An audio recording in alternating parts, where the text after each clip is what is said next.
ಎಂತದ ಮಾಡ್ತಾ ಇದ್ದೀರಾ? ಶೂಟ್ ಮಾಡ್ಬೇಕಾ?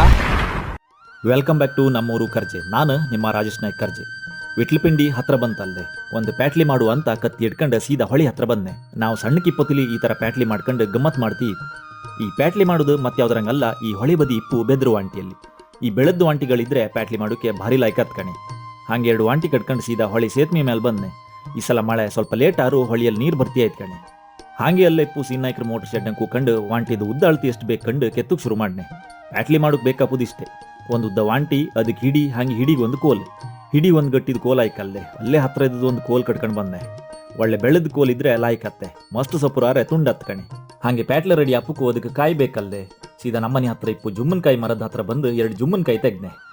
ಇನ್ನೊಂದು ವಿಷಯ ಅಂದರೆ, ಈ ಜುಮ್ಮನ್ ಮರದ ಗೆಲ್ಲಂಗೂ ಪ್ಯಾಟ್ಲಿ ಮಾಡ್ಲಕ್ಕಂಬ್ರೆ. ಅದು ಅಲ್ಲದೆ ಜುಮ್ಮನ್ಕಾಯಿನ ಒಣಸಿ ಮೀನು ಸಾರಿಗೆ ಹಾಕಿದ್ರೆ ಭಾರಿ ಪರಿಮಳ ಬತ್ ಕಣಿ.